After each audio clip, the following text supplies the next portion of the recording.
आज हरियाणा कांग्रेस के वरिष्ठ नेता व पूर्व मंत्री निर्मल सिंह ने हरियाणा मांगे हिसाब अभियान की शुरुआत housing board colony sector 8 Sharda Nagar Parshuram Nagar Ratangarh colony Ambala शहर से शुरुआत की। व भाजपा सरकार के 10 साल के कुशासन के खिलाफ जवाब मांगा।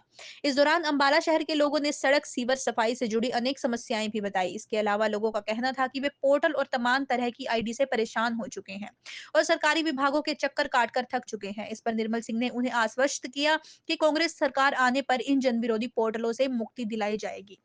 अंबाला शंभू बॉर्डर व पूरे अंबाला में धारा 144 व पुलिस कंपनियों के लगाए जाने पर निर्मल सिंह ने कहा कि यह सरकार किसान और किसान के खिलाफ है और ये किसानों को खत्म करके किसानी कुछ चंद पूंजीपतियों के हाथ में देना चाहती है। शंभू बॉर्डर के लेकर उन्होंने कहा कि आज बड़े हैरत की बात है, ये सरकार आज सुप्रीम कोर्ट व हाई कोर्ट के फैसले को भी मानने को तैयार नहीं है। इसके साफ है कि इस सरकार की नीयत में ही खोट है। ये बॉर्डर खोलना ही नहीं चाहती। बॉर्डर ना खुलने से व्यापारी, कर्मचारी व आमजन आज हताश और परेशान है, पर सरकार को किसी भी वर्ग से कोई लेना देना नहीं है।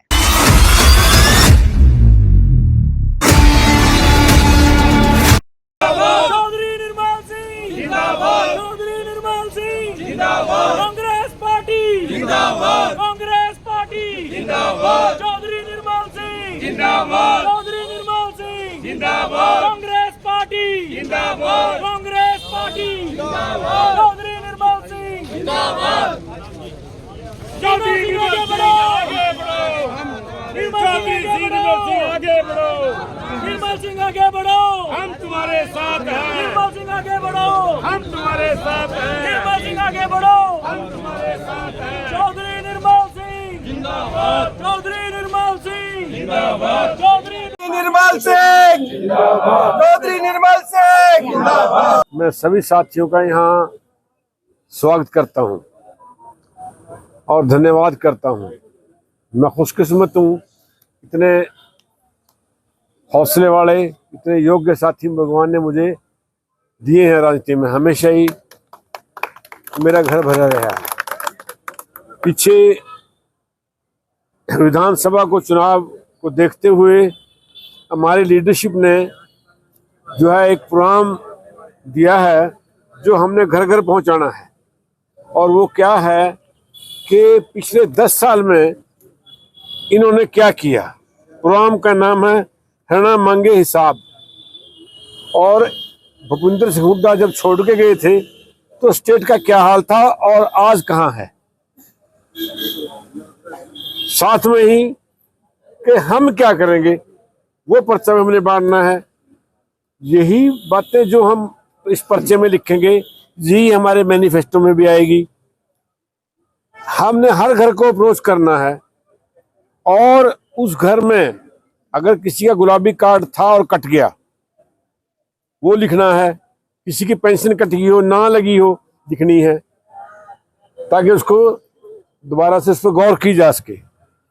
इसी तरह और यह कार्यक्रम पार्टी ने जो है हुड्डा साहब और बावरिया जी ने हमारे नौजवान लीडर भूपेंद्र हुड्डा को सौंपा है, जो हर कॉन्स्टिट्यूंसी में जाएगा, पदयात्रा करेगा और फिर सब साथी इसको प्रोग्राम को अपने अपने बूथ लेवल के जो बंदे हैं हमारे हर बूथ पे जो है उसको उनका जिम्मा है कि वो घर घर जाके इसको दें।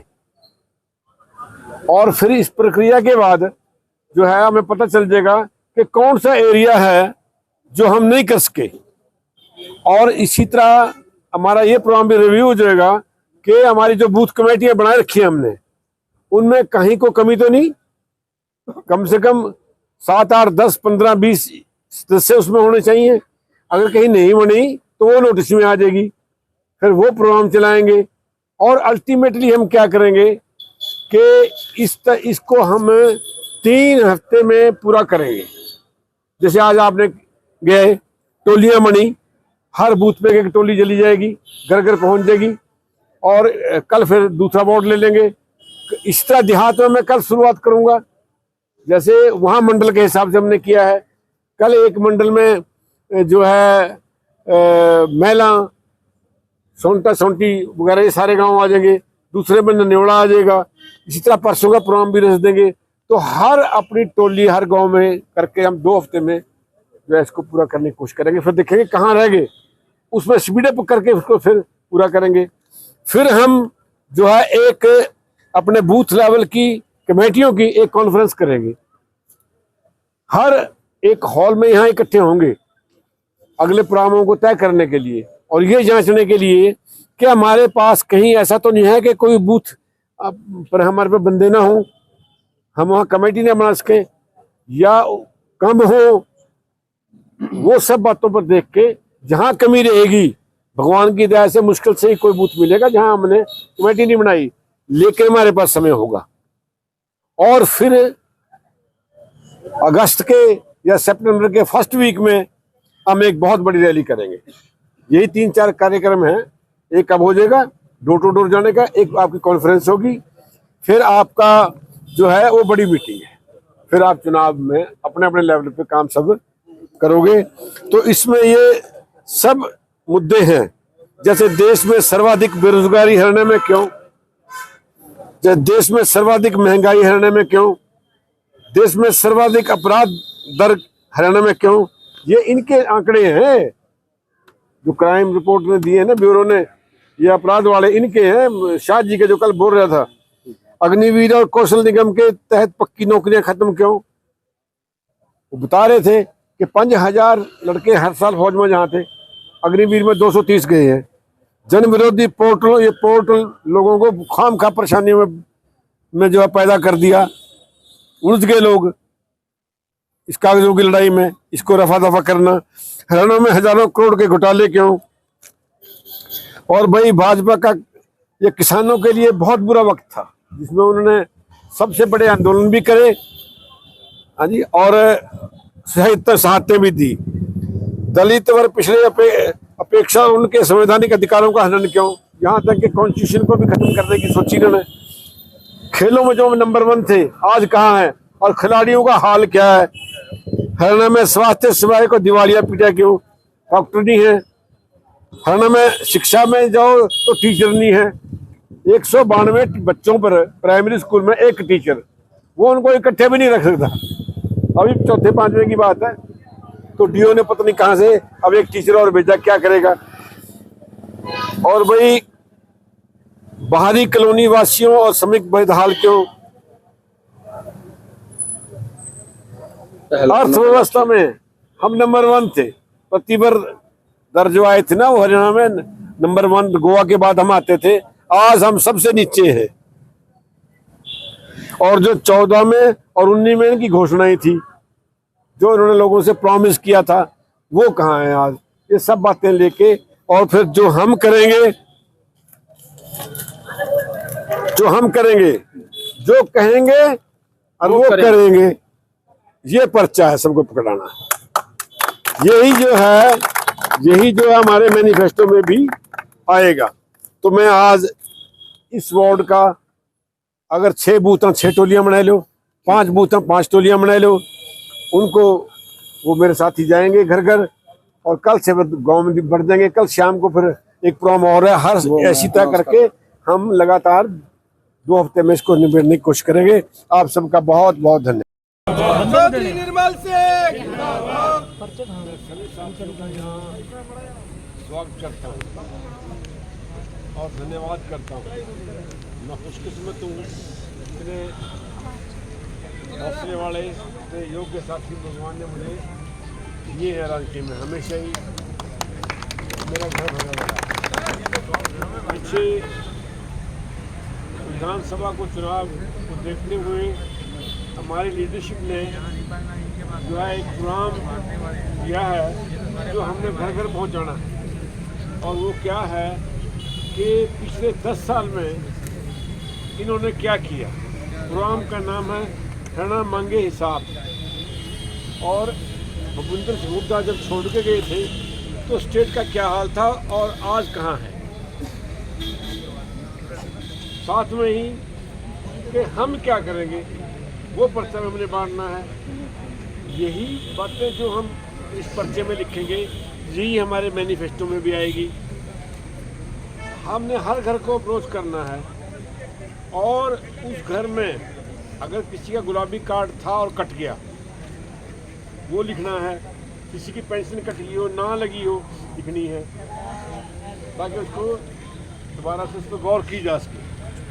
इसी तरह और ये कार्यक्रम पार्टी ने जो है हुड्डा साहब और बावरिया जी ने हमारे नौजवान लीडर दीपेंद्र हुड्डा को सौंपा है, जो हर कॉन्स्टिट्यूंसी में जाएगा, पद यात्रा करेगा और फिर सब साथी इसको प्रोग्राम को अपने अपने बूथ लेवल के जो बंदे हैं हमारे हर बूथ पे जो है उसको उनका जिम्मा है कि वो घर घर जाके उसको दें। और फिर इस प्रक्रिया के बाद जो है हमें पता चल जाएगा कि कौन सा एरिया है जो हम नहीं कर सके। और इसी तरह हमारा ये प्रोग्राम भी रिव्यू हो जाएगा कि हमारी जो बूथ कमेटियाँ बनाए रखी हैं हमने, उनमें कहीं को कमी तो नहीं, कम से कम 7, 8, 10, 15, 20 सदस्य उसमें होने चाहिए। अगर कहीं नहीं बनी तो वो नोटिस में आ जाएगी, फिर वो प्रोग्राम चलाएंगे। और अल्टीमेटली हम क्या करेंगे कि इसको हम 3 हफ्ते में पूरा करेंगे। जैसे आज आपने गए, टोलियाँ बनी, हर बूथ पे एक टोली चली जाएगी, घर घर पहुँच जाएगी और कल फिर दूसरा वोट ले लेंगे। तो इस तरह देहात में मैं कल शुरुआत करूँगा, जैसे वहाँ मंडल के हिसाब से हमने किया है। कल एक मंडल में जो है महिला सोंटा सोंटी वगैरह ये सारे गांव आ जाएंगे, दूसरे में नेवड़ा आ जाएगा। इस तरह परसों का प्रोग्राम भी रख देंगे। तो हर अपनी टोली हर गांव में करके हम 2 हफ्ते में प्रेस को पूरा करने की कोशिश करेंगे। फिर देखेंगे कहाँ रह गए, उसमें स्पीडअप करके उसको फिर पूरा करेंगे। फिर हम जो है एक अपने बूथ लेवल की कमेटियों की एक कॉन्फ्रेंस करेंगे, हर एक हॉल में यहाँ इकट्ठे होंगे अगले प्रोग्रामों को तय करने के लिए और ये जांचने के लिए कि हमारे पास कहीं ऐसा तो नहीं है कि कोई बूथ पर हमारे पे बंदे ना हो, हम वहाँ कमेटी ना बना सकें या कम हो। वो सब बातों पर देख के जहाँ कमी रहेगी, भगवान की दया से मुश्किल से ही कोई बूथ मिलेगा जहाँ हमने कमेटी नहीं बनाई, लेकिन हमारे पास समय होगा। और फिर अगस्त के या सितंबर के फर्स्ट वीक में हम एक बहुत बड़ी रैली करेंगे। यही 3-4 कार्यक्रम हैं। एक अब हो जाएगा डोर टू डोर जाने का, एक आपकी कॉन्फ्रेंस होगी, फिर आपका जो है वो बड़ी मीटिंग, फिर आप चुनाव में अपने अपने लेवल पे काम सब करोगे। तो इसमें ये सब मुद्दे हैं, जैसे देश में सर्वाधिक बेरोजगारी हरियाणा में क्यों, जैसे देश में सर्वाधिक महंगाई हरियाणा में क्यों, देश में सर्वाधिक अपराध दर हरियाणा में क्यों, ये इनके आंकड़े हैं जो क्राइम रिपोर्ट में दिए है ना ब्यूरो ने, ये अपराध वाले इनके हैं। शाह जी के जो कल बोल रहा था, अग्निवीर और कौशल निगम के तहत पक्की नौकरियां खत्म क्यों, तो बता रहे थे कि 5000 लड़के हर साल फौज में यहाँ थे, अग्निवीर में 230 गए हैं। जन विरोधी पोर्टल, ये पोर्टल लोगों को खाम खा परेशानियों में जो है पैदा कर दिया, उलझ गए लोग इस कागजों की लड़ाई में, इसको रफा दफा करना। हरियाणा में हजारों करोड़ के घोटाले क्यों। और भाई भाजपा का ये किसानों के लिए बहुत बुरा वक्त था, जो उन्होंने सबसे बड़े आंदोलन भी करे और सहायता भी दी। दलित वर्ग पिछले अपेक्षा उनके संवैधानिक अधिकारों का हनन क्यों, जहाँ तक कि कॉन्स्टिट्यूशन को करने की कोशिश। खेलों और खिलाड़ियों का हाल क्या है, हरियाणा में स्वास्थ्य सेवाएं को दिवालिया पिटा क्यों, डॉक्टर नहीं है। हरियाणा में शिक्षा में जाओ तो टीचर नहीं है। 192 बच्चों पर प्राइमरी स्कूल में एक टीचर, वो उनको इकट्ठे भी नहीं रख सकता। और इकट्ठे बांधने की बात है तो डीओ ने पता नहीं कहाँ से अब एक टीचर और भेजा, क्या करेगा। और भाई बाहरी कॉलोनी वासियों और श्रमिक बदहाल क्यों। अर्थव्यवस्था में हम नंबर 1 थे, प्रतिवर दर जो आए थे ना वो हरियाणा में नंबर 1, गोवा के बाद हम आते थे। आज हम सबसे नीचे हैं। और जो 14 में और 19 में इनकी घोषणाएं थी, जो इन्होंने लोगों से प्रॉमिस किया था, वो कहाँ है आज। ये सब बातें लेके और फिर जो हम करेंगे, जो कहेंगे और वो करेंगे, ये पर्चा है सब कुछ का। यही जो है हमारे मैनिफेस्टो में भी आएगा। तो मैं आज इस वार्ड का अगर 6 बूथ और 6 टोलियाँ बना लो, 5 बूथ 5 टोलियाँ बना लो, उनको वो मेरे साथ जाएंगे घर घर, और कल से गाँव में बन जाएंगे। कल शाम को फिर एक प्रोग्राम और है, हर ऐसी तरह करके हम लगातार 2 हफ्ते में इसको निपटने की कोशिश करेंगे। आप सबका बहुत बहुत धन्यवाद। नमस्कार, मैं रुचि, आप देख रहे हैं दास्ताने हरियाणा, आपके हक की आवाज। अब देखिए हरियाणा से जुड़ी हर अपडेट सबसे पहले दास्ताने हरियाणा पर। इलेक्ट्रॉनिक्स मीडिया के साथ आप जुड़ सकते हैं हमारे साप्ताहिक समाचार पत्र के साथ, जो खबरों के साथ आपके हक की सीधी बात करता है, शासन और प्रशासन से जुड़े हुए तमाम बातें। अब देखिए दास्ताने हरियाणा के साथ।